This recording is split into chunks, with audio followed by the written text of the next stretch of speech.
A few days before his father's wedding, Meet faced a huge dilemma. He had to keep his stepsister safe, but the problem became more complicated because he had feelings for her beyond just being siblings. One morning, Meet woke up and saw something strange: a coconut lying next to his bed. Memories of the previous night rushed back, making him quickly grab the sheets and throw them into the washing machine. He had to get ready for the day. Suddenly, his phone rang. It was Damiano, his best friend. With an excited voice, Damiano announced that he had conquered Beatrice last night. Meet listened while his mind was still scattered. However, their conversation was cut short when Meet noticed a note stuck to the fridge. For some reason, he immediately got a bad feeling. Without wasting time, Meet rushed to the church to attend his father Sergio's wedding with Verna.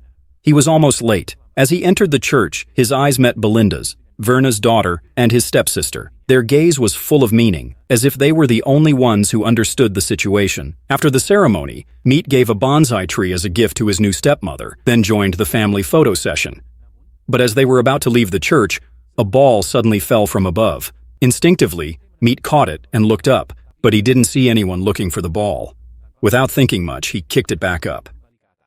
A few days earlier, Meet moved into Verna's old apartment. At first, he thought he would only stay there temporarily, even though his father encouraged him to settle in for as long as he needed. Sergio knew what was bothering his son, but Meet insisted that he didn't want to talk about it. In his professional life, Meet worked as a graphologist, analyzing people's characters through their handwriting. However, his tendency to overanalyze was starting to annoy his colleague, Bruno. When Meet tried to guess someone's background just from the will they were studying, Bruno reminded him that their job wasn't about speculating on people's pasts. When he returned to the apartment, Meet was startled by the sight of Belinda's bag there. Annoyed, he called his father for an explanation. Sergio calmly explained that Belinda would only be staying there temporarily because the wedding preparations had made their house too messy. Sergio also hoped that Meet would talk to her since Belinda was having problems at school. Not interested in the matter, Meet simply reiterated that he would be moving out soon. That night, Meet met up with Bruno and Damiano for dinner. During their meal, Damiano tried to sell his apartment to Bruno, but the price was too high. Meet agreed, saying that there was no point in buying a place beyond their financial means, especially since Bruno was fighting for custody of his daughter. Their conversation was suddenly interrupted by a call from Bruno's mother. Meet took the opportunity to remind Damiano how little they earned as graphologists. But Damiano just shrugged and suggested they look for a more profitable job. Meanwhile, Bruno was busy on the phone, trying to reassure his mother that he would pass along her message to his wife. After that conversation, Bruno revealed to his friends that he was struggling with telling his mother about his wife's years-long affair.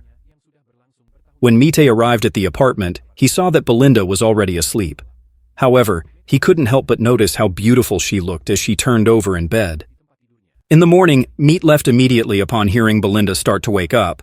He called her right after leaving the building, claiming he was late for an appointment. In reality, he went to a local casino to kill time, far away from his stepsister. Meanwhile, Belinda relaxed, listening to music while unpacking her bag, fully absorbed in what she was doing. A few hours later, Meet called Damiano to hang out, and Damiano ended up taking him and Bruno to a nightclub. While they were waiting in line outside, the gorgeous Beatrice walked past them and got VIP access to the club. Seeing that, Damiano couldn't resist rushing inside after her. As Damiano admired Beatrice from afar, Mite saw an opportunity and approached her. To his surprise, Beatrice was actually interested in him. His friends also caught the attention of other women, making the night even more exciting. However, not long after, Bruno started feeling dizzy and began imagining himself flying over the clubgoers. On the way home, Meet invited them for breakfast, but Bruno chose to head straight home. This left Meet with no choice but to return to his apartment after spending the whole night looking for excuses to avoid Belinda. At the apartment, Meet hesitated to go inside and ended up spending the night at another bar before heading to his father's place. The next morning, Sergio met him in the sauna. He looked worried, thinking his son was still angry at him for falling in love with another woman. Sergio admitted that he had never loved Mite's mother. He had always loved Verna. He prayed that his son would find a woman who would feel the same way about him. The conversation made Meet uncomfortable, so he decided to leave. In the afternoon, Mite visited Damiano at the penthouse he was selling. After his client left, Damiano revealed that he had planned to use the penthouse to charm other women. Mite asked if they could go out, but Damiano refused, not wanting to miss his chance at making a fortune. Bruno later found out that Meet had been working late at night, which made him suspicious. He also scolded him for making judgments about their previous case involving a will, reminding him that graphology wasn't based on imagination. Bruno then explained how handwriting analysis could reveal shifts in a person's thoughts and how wanderers often seemed distant because their minds were always elsewhere.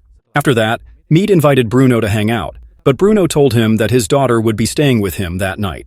With no other plans, Meat wandered around the city until Belinda called him about an emergency. Meat rushed back home and found Belinda cleaning up a mess after accidentally disconnecting the washing machine hose. They cleaned up together, and as they did, Belinda mentioned that their parents had invited them to dinner the next day. She pleaded with Meat to come with her, then gave him a playful, teasing look. As Meat stepped closer, Belinda playfully smacked him with her cloth, starting a fun little fight between them. Afterward, they watched a documentary together, and Meat realized that Belinda had been spending a lot of time alone lately. Thinking about it, Meat asked Belinda to buy something for him from a friend, but when she asked why he couldn't do it himself, she just shrugged. Late at night, Meat lay in bed, but couldn't sleep. He checked on Belinda and found her sleeping soundly. The next day, Meat decided to visit Sophia, Belinda's friend. Sophia looked surprised to hear that Belinda was back, so Meat immediately drove her to the apartment to see Belinda.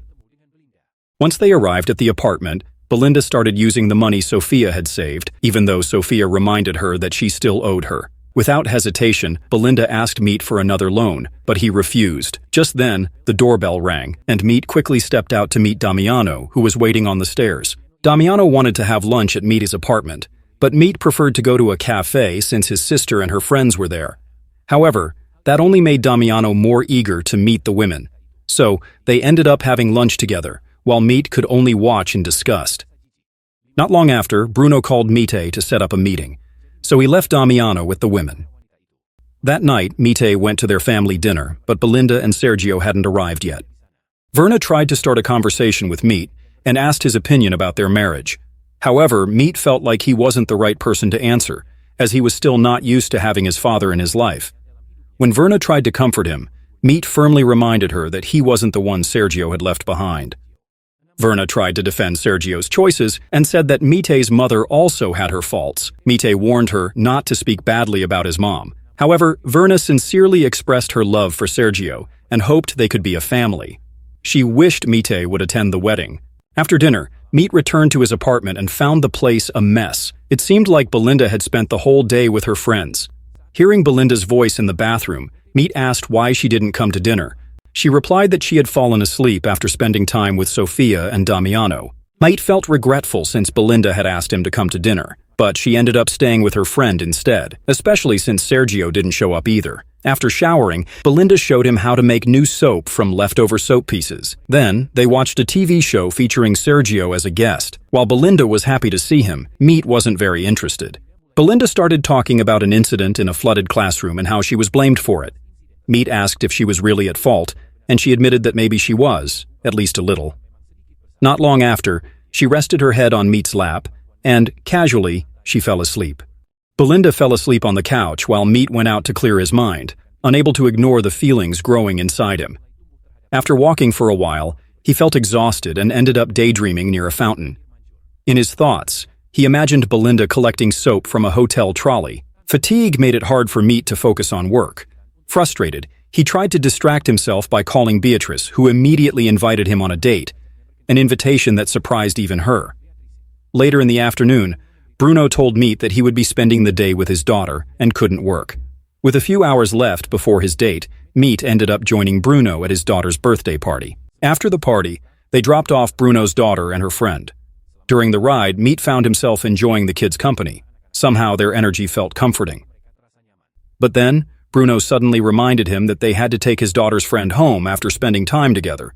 So, Meat had to find something else to do. Desperate, Meat tried calling Damiano, hoping to hang out with him.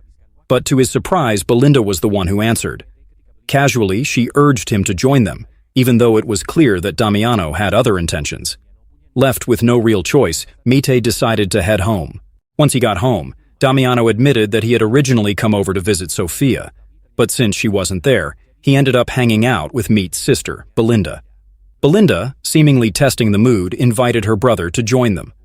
But when Meat refused, she curiously asked if he was upset that they had fun without him.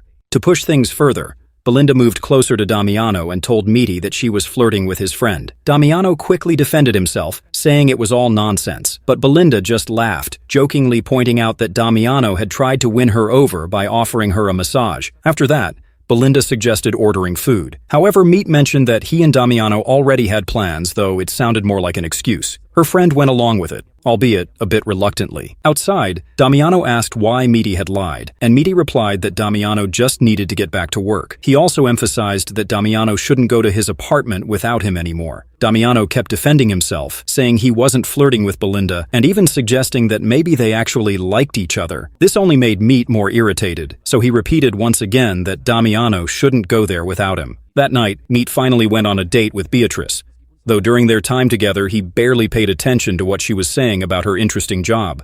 Beatrice was clearly into him, even offering to pay for their meal. She remarked that paying with cash was just fake politeness and added that she already knew Meat was a good guy without him needing to prove it. When Beatrice took the bill, she asked him about himself since he hadn't shared much. Meat admitted that he just enjoyed listening to her stories. However, Beatrice suspected he was trying to make himself seem more mysterious, which she found pretty intriguing. Beatrice then invited Meat to spend the night at her place. But in Meat's mind, there was only one person he could think about: Belinda. He pictured her in her school uniform, as if he were back in that flooded classroom. Trying to push the thought away, he went with Beatrice to her apartment, where he took a chance and made a move. However, Beatrice's reaction shocked him. She got angry and kicked him out. Meat was confused, but as he was about to leave, Beatrice seemed surprised that he was actually going. It made her wonder if he didn't really like her. Hesitantly, Beatrice took off her top and convinced Meat to change his mind and stay the night with her. Though the night was enjoyable, Meat found himself wide awake, unable to sleep. When he tried to leave, Beatrice woke up and insisted he stay. The next morning, Bruno was taking his daughter on a field trip, but he got a call from a client who was waiting at their office. Unfortunately, the office was empty because Meat wasn't there. Meanwhile, Meat was still at Beatrice's apartment, getting ready to leave without waking her up. However, Meat was startled when he looked at his notebook and realized that his handwriting in it was identical to Beatrice's. This reminded him of Bruno's theory about wanderers, which seemed to connect to Beatrice's focus. In the end, Meat wrote a note for Beatrice before heading to work, but she suddenly appeared and caught him in the act. Feeling awkward, Meat admitted that he had planned to stay longer. Beatrice then started ranting about how every guy she'd been with always left before dawn. Still, she was happy that this time, Meat hadn't left. Even so, she still called a cab for him, realizing that he wanted to go home. Seeing Beatrice's sensitive side, Meat promised to call her again, hoping it would cheer her up.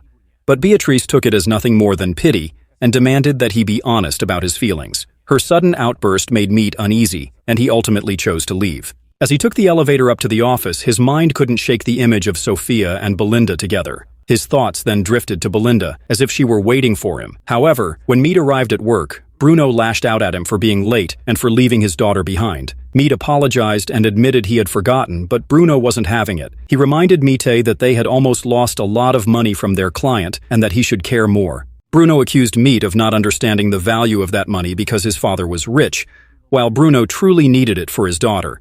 Meat felt defensive and said that he had his own problems. But when Bruno pressed him for details, Meat chose to walk away without answering. That night, Meat went home and ignored the calls coming in.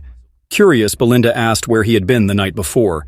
Without waiting for an answer, she started baking for the first time, which lightened the mood a little. Beatrice then told him that Damiano had invited them to a party, and Meat encouraged Belinda to go, though she refused, feeling comfortable staying home. Meat ended up going to the party alone. Even though he felt out of place, he tried talking to the other guests. However, everything changed when he saw Beatrice. Feeling nervous, he asked Damiano if they could leave, but Damiano handed him a coconut mojito and encouraged him to have fun.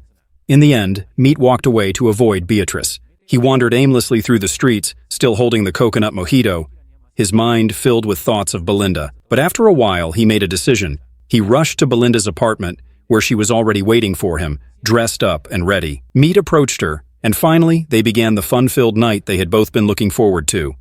The next morning, Beatrice woke up to find herself next to Damiano, who had spent the night with her. She invited him to spend the day together, but it was the morning of Sergio's wedding, which Damiano was supposed to attend. Since Beatrice couldn't go, she offered to meet up with him another time. However, she wasn't sure if Damiano would actually call her again, so she started getting ready to leave. casually saying she was going to grab breakfast. That's when she took the penthouse keys and carefully locked Damiano inside. Meanwhile, Belinda woke up early before Mite and left a coconut beside him. She was busy preparing for her parents' wedding and left a note for Mite, explaining that she needed to help her mother. Mite only found the note while he was on the phone with Damiano. Shortly after, Meet hopped on his bike and headed to the church, while Belinda enjoyed the city breeze on her drive. When Meet arrived at the church, he watched his father marry Verna, and their happiness made him start reconsidering accepting their relationship after all these years. At the same time, Damiano was waiting for Beatrice outside, but a sudden gust of wind shut the door, locking him out. After the wedding ceremony ended, Bruno approached Mite and gestured for them to make peace. Mite then handed Belinda's note to his friend, thinking it was a great example of the traveler theory. As people started clapping for the newlyweds, Meet asked Belinda about what had happened the night before, hoping she would say nothing. Casually, Belinda confirmed that they had been together, but reassured Meet that they could just forget about it. Shortly after, a group of kids who had been waiting for their ball, which had rolled in front of the wedding party, cheered excitedly when Mite kicked it back to them. Mite then joined the newlyweds and Belinda in the wedding car, with Sergio driving. During the ride, Sergio played a song on the radio and the women started singing along. At first, Meet hesitated, but with Belinda's encouragement, he finally joined in, feeling more at ease and starting to accept himself as part of the strange new family he had just met.